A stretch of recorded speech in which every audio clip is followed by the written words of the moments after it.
Boa noite a todos. Inicialmente eu gostaria de cumprimentá-los e também agradecer por estarem conectados nas redes sociais para ouvir essa palestra, ainda que nesse meio virtual. Inicialmente eu gostaria de convidar a todos para fazer uma conexão, uma introspecção, elevando o pensamento a Jesus, para proferirmos então uma oração inicial. Amado Mestre Jesus, queridos amigos espirituais de luz, nossos anjos, arcanjos, queremos, Senhor, te agradecer por essa oportunidade, te agradecer, Senhor Jesus, por aqui podermos estar conectados, recebendo esse bálsamo do teu amor, e que tu possas ainda, Senhor Jesus, derramar as bênçãos sobre cada um, para que todas as suas dificuldades, todos os seus males possam ser reduzidos, possam ser acalmados, com a tua mão amiga a afagar o coração de cada um. Que tu possas ainda, querido Mestre Jesus, nos trazer e nos dar o discernimento e a compreensão sobre tudo o que está envolvendo o nosso orbe neste momento, para que possamos passar com resignação e tranquilidade por esse período que nos assusta tanto.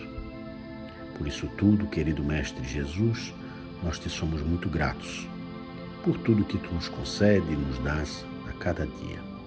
Muito obrigado e que assim seja. Pois bem, nós fomos convocados hoje para conversar sobre o Livro dos Espíritos e os seus princípios básicos que ornamentam, vamos assim dizer, a doutrina espírita e a formação do caráter que conduz ao entendimento do mundo invisível, do mundo espiritual, sob os auspícios especialmente do Livro dos Espíritos. O que o Livro dos Espíritos nos mostra? Inicialmente, nós temos que fazer uma análise, especialmente levando em consideração a questão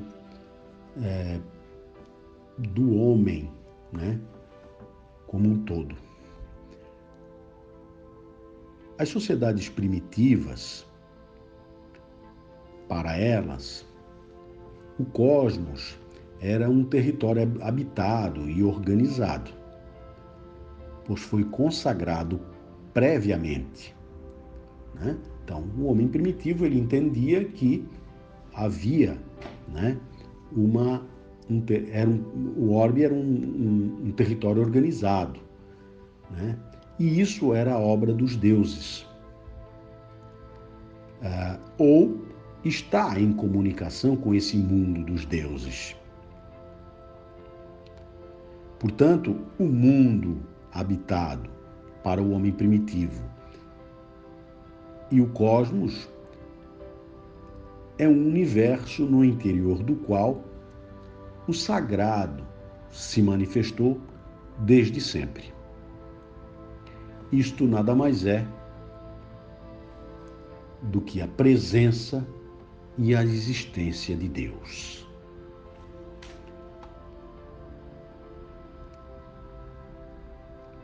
Diante disso,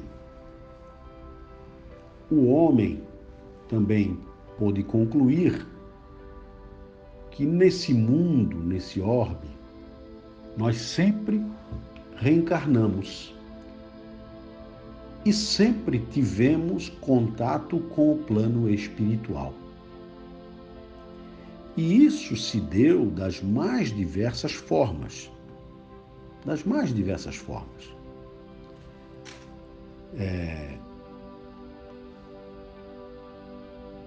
Dado, né, esse entendimento desse homem primitivo. Nesse particular, nós vivenciamos, através da doutrina espírita, a primeira revelação. A primeira revelação nos veio através da lei mosaica, da lei de Moisés, onde há nela duas partes distintas: a lei de Deus, promulgada lá no Monte Sinai, e a lei civil, ou a lei disciplinar, decretada por Moisés. Uma é invariável, a outra apropriada aos costumes e ao caráter do povo, e se modifica com o tempo. A lei de Deus está formulada nos 10 mandamentos. Isso está lá no Evangelho segundo o Espiritismo, no capítulo 1. Nessa primeira revelação, nós começamos a ter o entendimento de um Deus único, de uma ordem, a questão relacionada ao medo, pois a lei mosaica tinha o controle, né, da situação através do medo e através da imputação de regras pré-estabelecidas.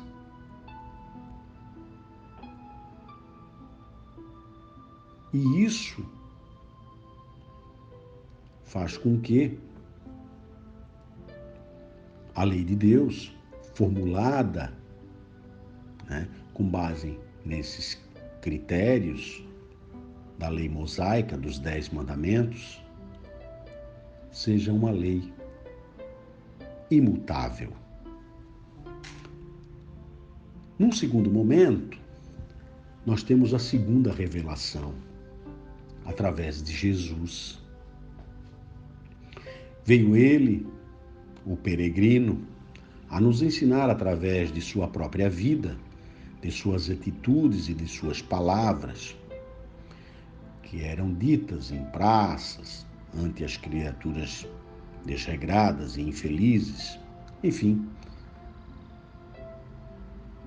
E em todas elas, contido o ensinamento maior: amai-vos uns aos outros. E ele próprio buscou sempre, até o fim de sua permanência entre nós, viver amando a todos, sem qualquer tipo de distinção. Jesus era um espírito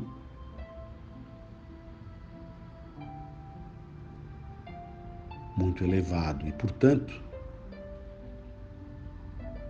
tinha o poder do amor. Ele chamou gente simples, conhecidos como seus apóstolos, e em seus corações fez frutificar também o seu amor. Até o último momento, Jesus viveu ensinando o amor, perdoando aqueles que o condenaram. Jesus foi, então, a segunda revelação, na qual nos deixou como mandamento 2 aspectos que são os mais importantes: amar a Deus sobre todas as coisas e amar ao próximo como a si mesmo.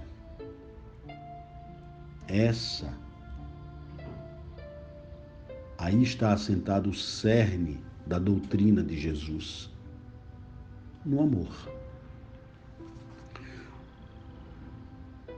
No momento mais adiante, nós tivemos a terceira revelação.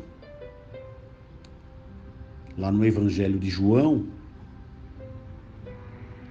ele nos diz: e eu rogarei ao Pai, e ele vos dará outro Consolador, a fim de que esteja para sempre convosco.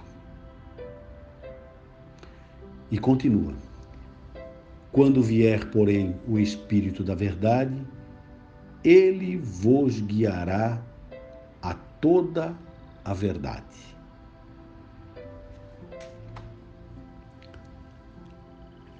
Essa terceira revelação, como é conhecida a doutrina espírita, veio para relembrar e acentuar os seguintes princípios básicos.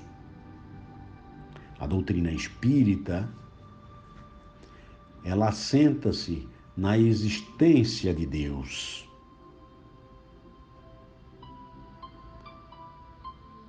Assenta-se ainda na existência do espírito e na sua sobrevivência após a morte e sua comunicação com o mundo material.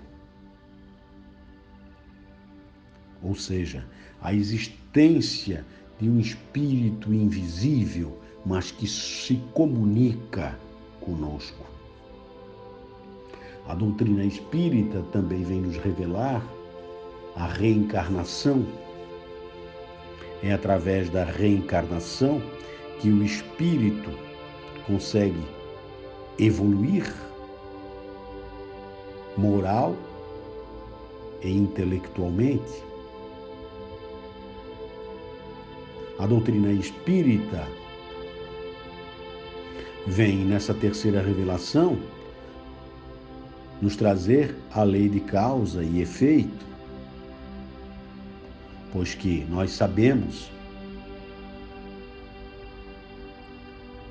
que quando praticamos o bem a nós retorna. A terceira revelação também veio nos dar e nos trazer o conhecimento,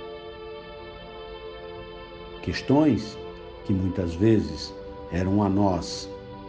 não eram a nós dadas a conhecer.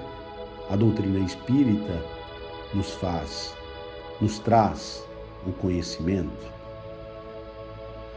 A doutrina espírita, na sua terceira revelação, ela também nos traz que a fé deve ser uma fé raciocinada, não uma fé cega, não uma fé dogmática. Portanto, nós, através da doutrina espírita, temos fé, mas temos uma fé assentada na razão lógica, pois toda a doutrina espírita assenta-se na lógica. Fazendo então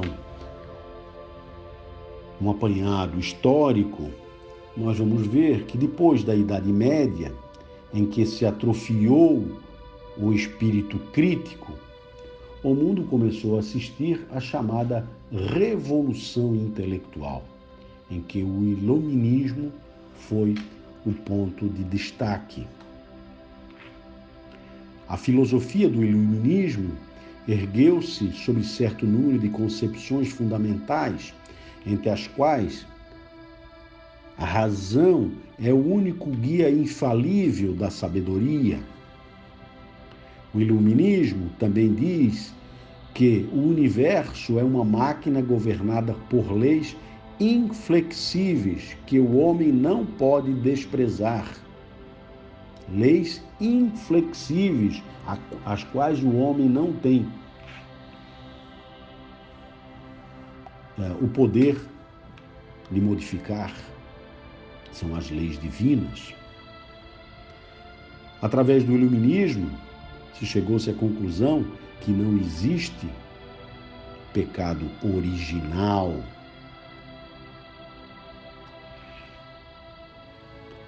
Este movimento, iniciado por René Descartes em 1600, que viveu entre 1596 e 1650, foi enfatizado na Inglaterra, por volta de 1680, pelos trabalhos do Isaac Newton, que submeteu toda a natureza a uma interpretação mecânica precisa. E depois John Locke, que, rejeitando a teoria das ideias inatas de Descartes, afirmou que todo conhecimento provém da percepção sensorial.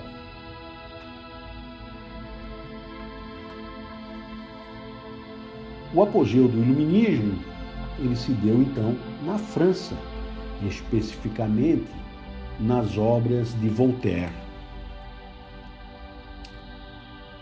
Voltaire foi considerado o filósofo da liberdade individual, pois que ele dizia: não concordo com uma palavra do que dizeis, mas defenderei até a morte o vosso direito de dizê-la.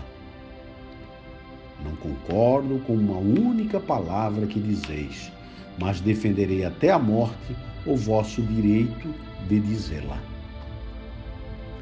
No campo político, o advento do parlamentarismo na Inglaterra, em 1688, a independência dos Estados Unidos em 776, a Revolução Francesa de 1789, consolidaram então os preceitos de liberdade que o mundo, na época, necessitava. Em outros campos de conhecimento, nós podemos lembrar também de outros doutrinadores, como Franz Anton, que faz a descoberta da teoria do magnetismo animal. Afirmava ele existir um fluido que interpenetrava tudo, dando às pessoas propriedades análogas àquelas do ímã. Em 1787, o Marquês de Puységur descobre o sonambulismo. Em 1841, Braid descobre o hipnotismo e Charcot o estuda metodicamente. E depois vem Freud e o utiliza ao criar a psicanálise. Quanto ao fenômeno mediúnico, as repercussões do episódio de Hydesville em 1848 com as irmãs Fox ainda se faziam sentir nos chamados encontros das mesas girantes.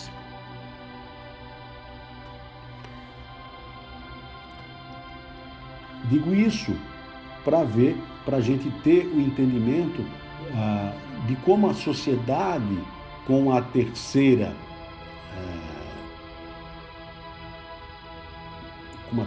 parte, ela vem a trazer para nós o entendimento de onde vem e o apogeu que foi com o Livro dos Espíritos. E o Livro dos Espíritos, como é que ele foi codificado? De acordo com Canuto Abreu, Allan Kardec começou a frequentar as reuniões mediúnicas em que a médium Caroline recebia o espírito Zéfiro, o qual respondia às perguntas dos frequentadores. Levava um caderno e anotava aquilo que lhe chamava a atenção. Certa feita, quebrando o hábito, Allan Kardec indagou se lhe era possível evocar o espírito Sócrates. E ele recebeu a seguinte resposta: sim, Sócrates já tem assistido a alguns dos nossos colóquios, pois você o consulta a miúde mentalmente. Essa resposta arrancou do professor Rivail da acostumada reserva. Declarou-nos ter, de fato, pensado muitas vezes no filósofo grego, esperançado de obter dele a verdadeira filosofia dos espíritos de elite. Começava então aí a codificação espírita, através da concepção então do Livro dos Espíritos. Dali em diante, o professor Rivail, Allan Kardec, levava as suas próprias perguntas, o que deu-lhe ensejo então a compor o Livro dos Espíritos.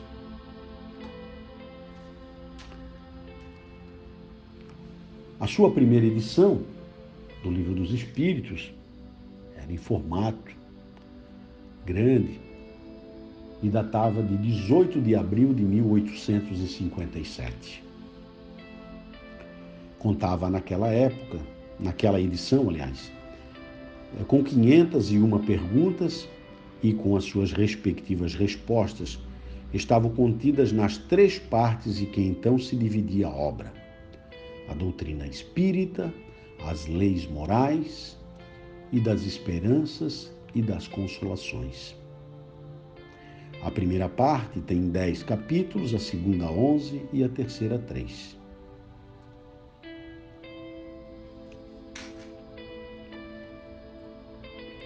Já em 18 de março de 1860, foi então concebido o livro que nós conhecemos até hoje, com as 1019 questões. E, a título apenas de curiosidade, esse livro ele se esgotou em apenas 4 meses. Na sua primeira parte, da pergunta número 1 até a número 75, o codificador trata das questões das causas primárias. Na segunda parte da pergunta 76 a 613, do mundo espírita ou mundo dos espíritos. Na terceira parte, então, ele trata das leis morais, da pergunta 614 a 919, e depois na pergunta 920 até a 1019, a quarta parte, então, ele trata das esperanças e das consolações. Podemos perceber que o Allan Kardec, ele procurou codificar o Livro dos Espíritos de modo a trazer uma determinada sequência para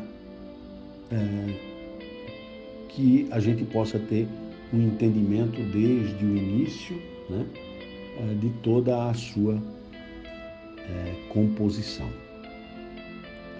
Os conhecimentos que foram veiculados nas 1019 questões são alimento para toda a eternidade. Eu costumo dizer, lá no curso do Livro dos Espíritos, que tudo o que eu quiser saber, eu encontro no Livro dos Espíritos. Pois que lá a gente tem a oportunidade, através das respostas da espiritualidade,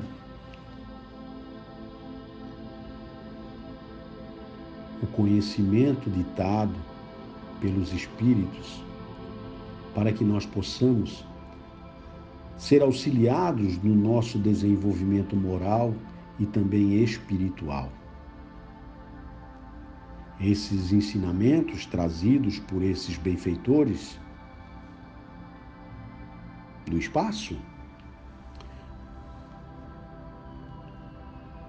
quando bem refletidos, certamente, marcarão uma nova ordem no estado da humanidade, pois provocarão profundas modificações nos alicerces corroídos, né, pela fé dogmatizada. É importante a gente ter o entendimento de que o Livro dos Espíritos, ele nos proporciona o entendimento de questões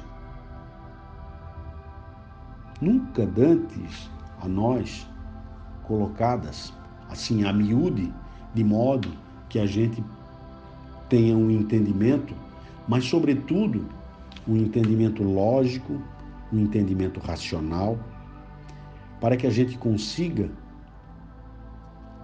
buscar então o nosso desenvolvimento moral e espiritual.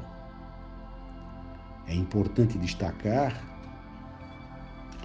que em todas as 1019 questões, a espiritualidade concebe respostas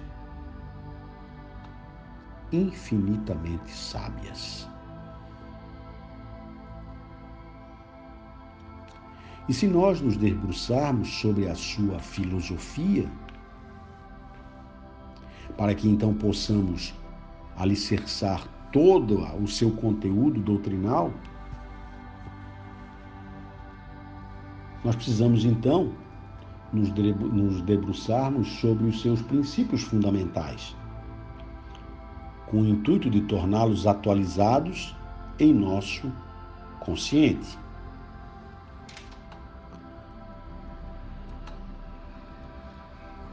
Pois que a condição para o nosso desenvolvimento moral e espiritual, ele deve se dar através de uma concepção assentada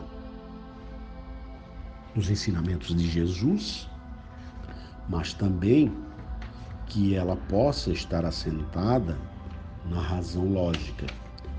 Esse é um dos principais fundamentos da doutrina espírita, ou seja, aquela que se assenta na fé raciocinada, na razão lógica, pois que se nós não tivermos o entendimento lógico em nossa consciência, nós não conseguiremos alcançar aquilo que aqui nós viemos buscar, que é o nosso desenvolvimento moral e intelectual, assentados também nessa razão. Portanto, é importante nós termos como livro de cabeceira o Livro dos Espíritos, uma vez que ele marca uma grande evolução espiritual da humanidade, pois que ali a espiritualidade maior nos concedeu a oportunidade de nós conseguirmos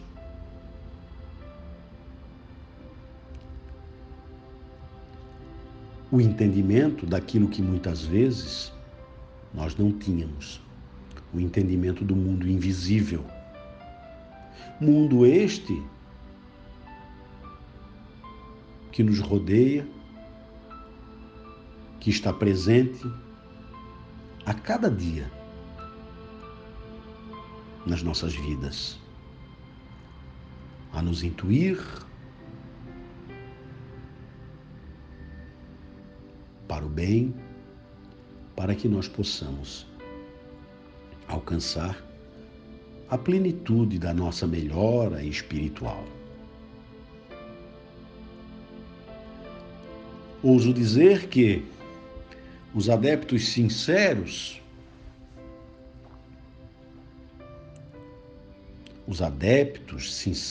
do entendimento da doutrina de Jesus, que percebem as suas consequências,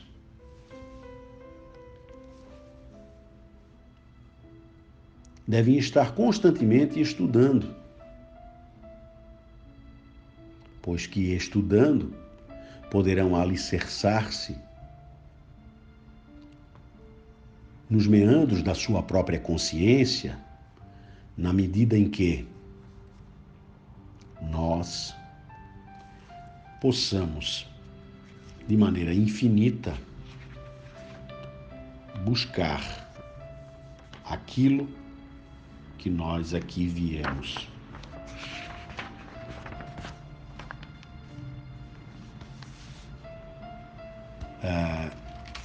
E nós temos a certeza de que, alicerçados na doutrina dos Espíritos, nós teremos um entendimento melhor de tudo aquilo que se passa. E os fenômenos alheios à ciência humana, esse mundo invisível que já falei, eles estão e se dão por toda parte.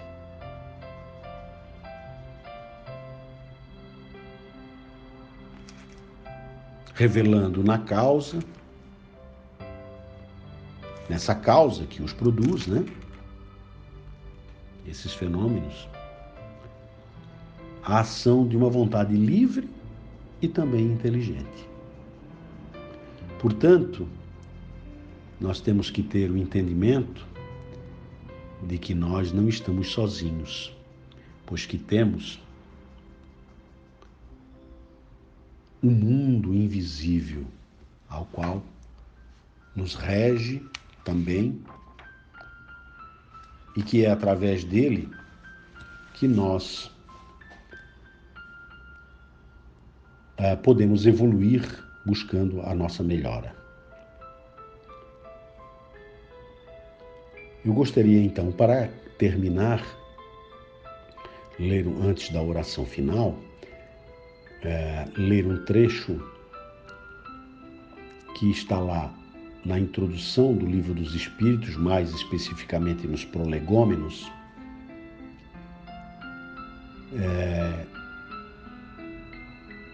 texto este, se eu não me engano, da Lavra de Santo Agostinho, que nos diz: com a perseverança é que chegareis a colher os frutos de teus trabalhos.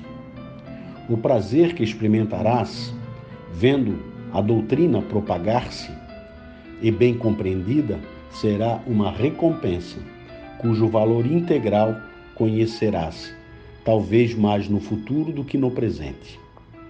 Não te inquieteis, pois, com os espinhos e as pedras que os incrédulos ou os maus acumularão no teu caminho. Conserva a confiança. Com ela chegarás ao fim e merecerás ser sempre ajudado. Lembra-te de que os bons espíritos só dispensam assistência aos que servem a Deus com humildade e desinteresse, e repudiam a todo aquele que busca na senda do céu um degrau para conquistar as coisas da terra. Que se afastam do orgulho e do ambicioso. O orgulho e a ambição serão sempre uma barreira erguida entre o homem e Deus. São um véu lançado sobre as claridades celestes, e Deus não pode servir-se do cego para fazer perceptível a luz. Gostaria de agradecer a todos. Espero que possa ter colocado o tema de maneira compreensível e gostaria de, então, para finalizar, pedir que todos possam elevar o pensamento a Jesus,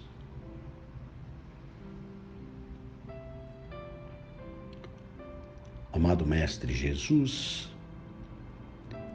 querida espiritualidade de luz, queremos te agradecer, Senhor, por mais esta oportunidade que tu nos concedestes,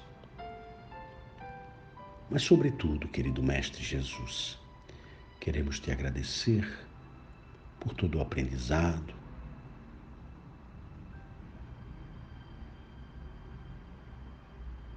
por ter nos concedido a graça de termos o conhecimento da existência do Livro dos Espíritos, Livro este que permeia a doutrina espírita e que tu possas, querido Mestre Jesus, nos trazer o teu aconchego, a tua paz e as tuas bênçãos aos nossos lares, derramando sobre cada um o teu amor. Que nós possamos, Senhor Jesus, diante de toda essa turbulência que passamos, podermos ser resignados e que nós possamos cada vez mais, Senhor Jesus, buscar a compreensão para tudo o que acontece, mas sobretudo que nós possamos sairmos desta situação mais fortalecidos, mais conscientes e com muito mais fé. Que nós possamos, Senhor Jesus, seguirmos em paz e que tu possas, querido Mestre, nos conceder a graça do amor. Muito obrigado a todos e que assim seja.